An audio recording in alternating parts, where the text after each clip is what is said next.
carismas podem ser agrupados, normalmente se agrupam desta maneira. São para manifestar, são ações, são manifestações do poder de Jesus Cristo, ações poderosas de Jesus Cristo através do seu Espírito. E esse poder pode se manifestar em 3 grandes dimensões: na palavra, no conhecimento e nas obras. Palavra, portanto, dons carismáticos que manifestam o poder na palavra. O mais importante de todos, o mais forte, tremendo, que é a profecia. Mas também temos o ensino, temos a exortação, temos as línguas, a interpretação das línguas, temos o apostolado, temos a pregação, temos a evangelização, temos a catequese, temos o cântico inspirado. Estão ligados à palavra. E isto é uma pequenina lista, é só estou a resumir muitíssimo. Dons carismáticos que manifestam o poder do conhecimento, o dom da sabedoria, da ciência, o dom do conhecimento, o dom do discernimento dos espíritos, o dom da revelação. O conhecimento, participar da mente de Deus. Dons que manifestam o poder de Deus na ação. As curas, os milagres, a fé, a libertação, o governo, o pastoreio, a assistência, a partilha, a misericórdia, etc, etc, etc. 3 grandes campos. A palavra, o conhecimento, a ação. Para que o corpo de Cristo fique cada vez mais enriquecido e completo. Então vou mostrar apenas alguns destes dons. Falar brevemente. Vamos logo começar pelo primeiro que São Paulo fala. O primeiro que ele fala não é este. Que é chamada a variedade das línguas. Nós chamamos-lhe o dom das línguas. Se falarem com um protestante, não vale a pena discutirem com ele, alguém do pentecostal. Porque eles só conhecem o falar em línguas. Eles dizem só existe o falar em línguas. Não é verdade. São Paulo, na primeira carta aos Coríntios, capítulo 14, diz assim, a falar das línguas e do ensino e da profecia, diz assim, então o que é que eu vou fazer? Falarei com a boca, mas também falarei com a inteligência. Cantarei com a boca, mas também cantarei com a inteligência. Cantarei. Estes dons carismáticos existiram sempre na Igreja. Sempre, sempre, sempre. Só que em pouca quantidade. Quando chegou a renovação carismática, em 1967, Deus concedeu, abriu as comportas do céu. Estáis a perceber? E rasgou as fontes da terra para quê? Para que estes dons se espalhassem por todo o povo, pelas pessoas mais simples, mais pobres, homens, mulheres, jovens, crianças, adultos. Não só os padres, os bispos, o Papa, os religiosos, mas também os leigos todos. Todos pudessem beber desta mesma fonte e serem enriquecidos com esta mesma graça. Para que a sua igreja apareça como pura, bela e imaculada diante dele no amor. E todos possam ver aquela, de facto, presença de Jesus Cristo, sacramento universal de salvação. Porque nela se realiza a íntima comunhão com Deus, por Jesus Cristo e o Espírito Santo, e a comunhão de todos os homens em Cristo. Isto é que é salvação. Então, a variedade de línguas. O que é que são as línguas? Como diz línguas, não é apenas dizer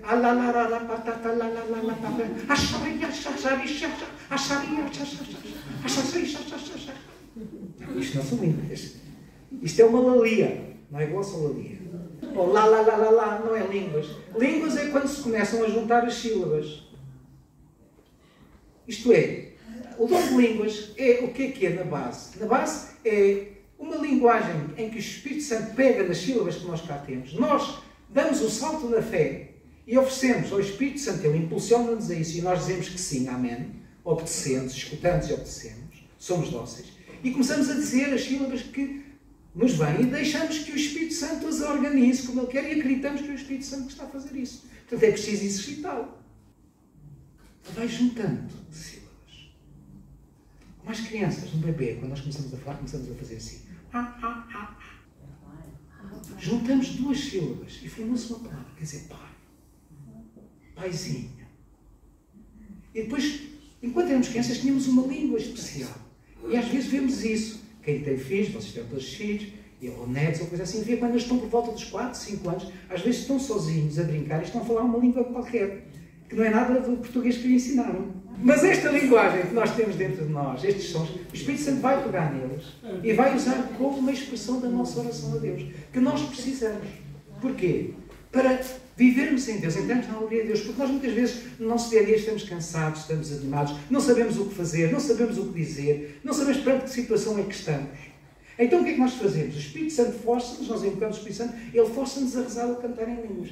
E nós começamos a fazer isso, não entendemos o que estamos a dizer, entregamos aqueles sons como adoração a Deus, ao Pai e a Jesus Cristo, deixamos que seja o Espírito Santo a modelá-los e depois chegamos a uma altura em que sentimos necessidade de nos calarmos. Bom, então o que é que nós dissemos? Não sabemos. Há aqui um segredo. Há o dom da interpretação das línguas. Quando nós estamos em grupo, convém, quando estamos a cantar em línguas, que nos ouçamos uns aos outros e quando estamos a rezar. E vamos procurando nós também deixar-nos harmonizar com eles. Procurar formar um coro. Por isso é que se chama um canto. Se dá uma cacofonia. E então o que acontece? Quando nós começamos a ouvir o que os outros estão a cantar e a oferecer aquilo que nós temos, quando acabamos ou ainda estamos a rezar, de repente vem-nos uma pequenina frase muito simples. Uma primeira palavra. Uma primeira imagem. Se nós depois a expressarmos, vem uma segunda e uma terceira e uma quarta e surge a interpretação. A primeira vez que eu tive essa interpretação em línguas foi na segunda reunião, a primeira reunião que eu tive com o Padre lá no grupo da Estrela, dia 3 de outubro de 1976. E então havia lá, estava completamente cheio, havia lá um lugar só vazio.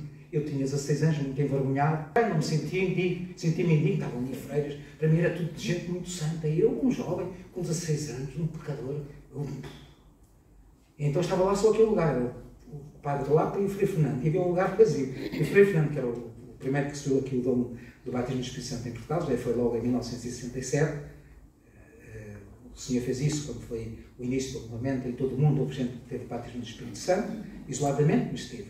E o grupo difusor foi lá em Pensilvânia, mas havia cá gente. Então ele chegou lá, estava a apanhar uns livros que eu estava a ver através das grelhas lá da cortina, e ele sem olhar para mim disse assim: Pedro, anda cá, senta-te aqui que este lugar é para ti. E eu fiz de conta que não ouvi. Ele não levantou a cabeça, continuou: Pedro, anda cá que este lugar é para ti. Então, eu cheguei lá e sentei-me. Estava tudo, era um pai de umas 250 pessoas, estava tudo calado. Tentamos puxar o louvor, nada. De repente o Frei Fernando levantou-se e começou a cantar em línguas. No momento em que ele cantou em línguas, apareceu, começou-se no postal, tudo o que ele tinha dito, uma oração composta. Ele sentou-se e ninguém abria a boca. Ele chegou lá com o cotovelo dele, pam, mandou uma cotovelada, disse assim: diz lá isso que tens aí dentro. E eu disse aquilo. E toda a gente começou a romper de louvor, uma coisa extraordinária. O dom da interpretação só surge se nós escutamos os outros. Outros dons. O dom da palavra da sabedoria. É um dom prático para a vida do dia-a-dia. Para saber como fazer a vontade de Deus, como caminhar segundo a justiça neste mundo e segundo o desígnio de Deus. É um dom eminentemente prático. O que é que há a fazer? Nós reúne-se o grupo, reúne-se a equipe diocesana, reúne-se o núcleo, reúnem-se vocês para resolver um problema e não sabem o que é que hão de fazer. E vem então aquilo que diz São Paulo, uma palavra de sabedoria. É uma palavra. A pessoa que tem este dom recebe uma palavra na cabeça, pode ser uma passagem da Bíblia, pode ser uma palavra mesmo, uma imagem, e aquela pessoa diz aquela palavra. E quando diz aquela palavra, de repente vem outra, e vem outra, e vem outra, e está de repente ali a solução do assunto. Isto é uma palavra de sabedoria, em que Deus mostra de maneira prática o que vai, como Ele quer que se reaja. Mas essa pessoa que recebeu essa palavra, naturalmente, humildemente, tem que pôr esta palavra, expô-la, comunicá-la com toda a delicadeza. Olha, muito útil para casa, saber como lidar com os filhos, muito útil no trabalho, ser médico, ser arquiteto, ser educadora, ser catequista. Palavra da sabedoria. Invocas o Espírito Santo e depressa uma palavrinha de ténue na cabeça. Uma palavrinha que quase não se percebe nada. Muito sossegadinha. Isto é a palavra de sabedoria. Palavra de conhecimento. É nós termos a visão de Deus. Deus dá-nos uma palavra também. Palavra na Sagrada Escritura pode ser uma imagem, pode ser uma sugestão, pode ser mesmo uma palavra, pode ser uma passagem bíblica. Então vem essa palavra de conhecimento. Por exemplo, uma pessoa que tinha um problema muito grave, ninguém sabia o que era, nem os médicos, nem nada, e de repente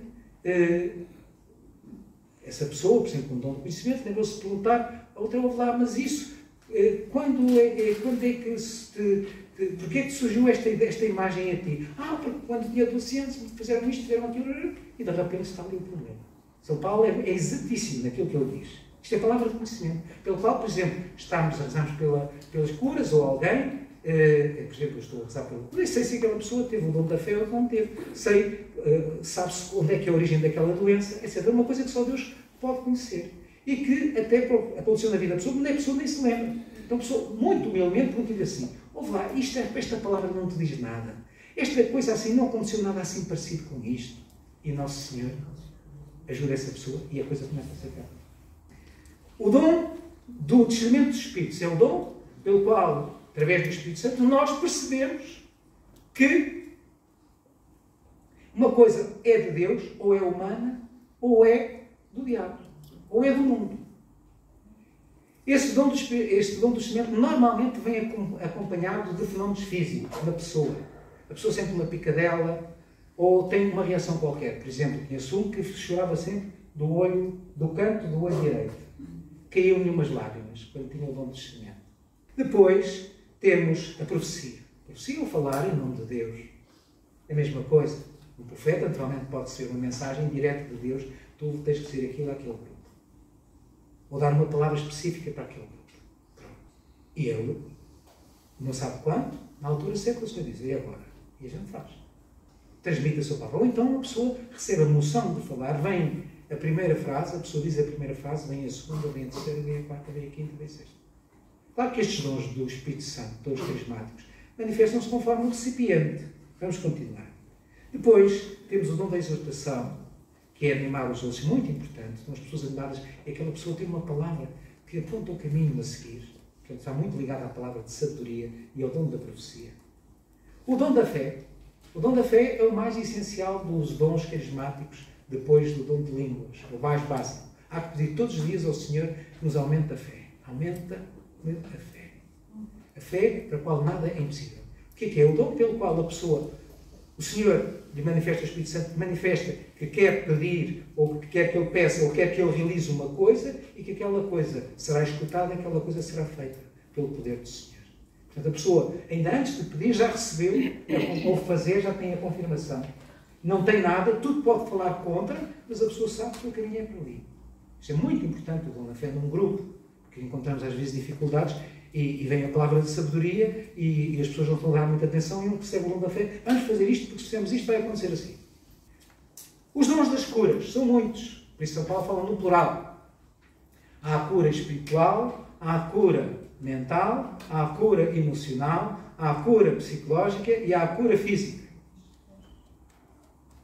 E cada um é especializado.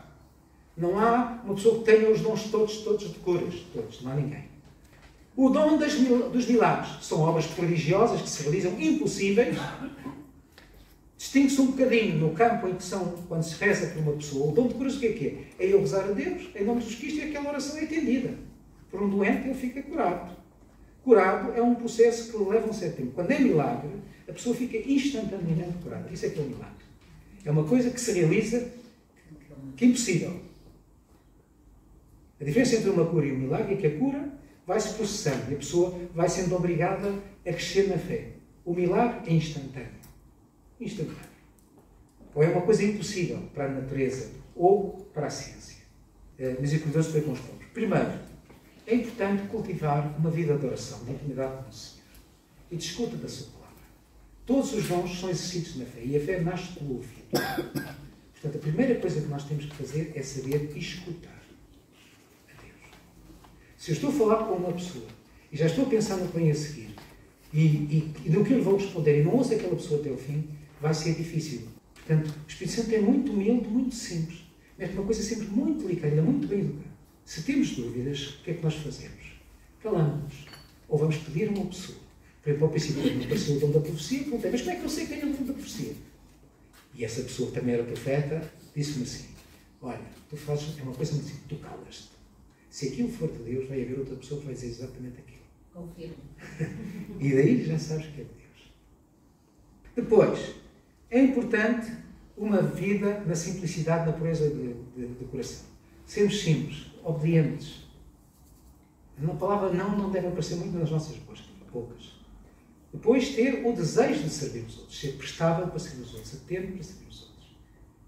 A pessoa quem Deus dá os dons, É como se diz, quem se humilha será exaltado. Uma pessoa que é capaz de se inclinar para apanhar um papel, que os outros esqueceram, mas sem ninguém vir-se, para não estar a ofender ninguém, e apanhar aquele papel e vai dentro do papel ao caixote de lixo, essa pessoa pode ser uma pessoa que Nosso Senhor pode pegar nela para servir os outros.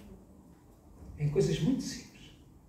Não deixem passar um dia sem pelo menos uma vez dizerem sim a alguém que vos diz qualquer coisa que vocês não gostam ou que não querem fazer, e em vez de dizer que ele não reagia mal, dizer que sim. É uma escola do Espírito. Ouvir. Fala, Senhor, que o teu servo escuta. Terceira coisa, uma vida de oração. Assente na palavra de Deus. Pegar na palavra de Deus. Ruminar a palavra de Deus. Repetir várias vezes o mesmo versículo. Porquê? Porque o Espírito Santo deixa-nos a palavra dele escrita, que é a palavra de Deus, para nós ouvirmos a palavra dele enunciada no silêncio. Terceira coisa, o desejo de servir os irmãos. Quarta coisa, a perseverança. Isto é, enquanto recebemos os dons, começamos a exercê-los humildemente. A nossa colaboração com Deus é essencial. Portanto, o exercício dos dons espirituais é muito simples. É obedecer a Deus e pôrmos ao seu serviço. Porque todos os dons carismáticos estão dentro de nós. Uns vão se começar a manifestar e nós deixamos que eles se manifestem. Estás a entender? Recebemos com simplicidade e ação de graças. Não pensamos logo que somos o centro do universo, agora sou mais que os outros. Agora já posso, tudo que eu fizer, não. Nós somos sempre imperfeitos. Nós precisamos de rezar, nós precisamos de nos converter cada dia, nós precisamos de pedir cada dia ao Senhor para aumentar a nossa fé. Nós precisamos de acolher o irmão. De quando temos dúvidas, vamos ter com ele e falamos. Pedimos ao Senhor, se isto é teu, não é duvidando, mas para ser confirmado. Senhor, se isto é teu, se tu quiseres mesmo, olha, permite que alguém venha ter comigo e me diga alguma coisa. E Nosso Senhor nunca falha. Estás a entender? Alguém que nos ajude muito a crescer no vida do Espírito é a Nossa Senhora. Ajudar-nos. Pedimos a Nossa Senhora para nos ajudar a crescer e a viver na vida do Espírito como ela viveu. Está a Senhora a tocar-no.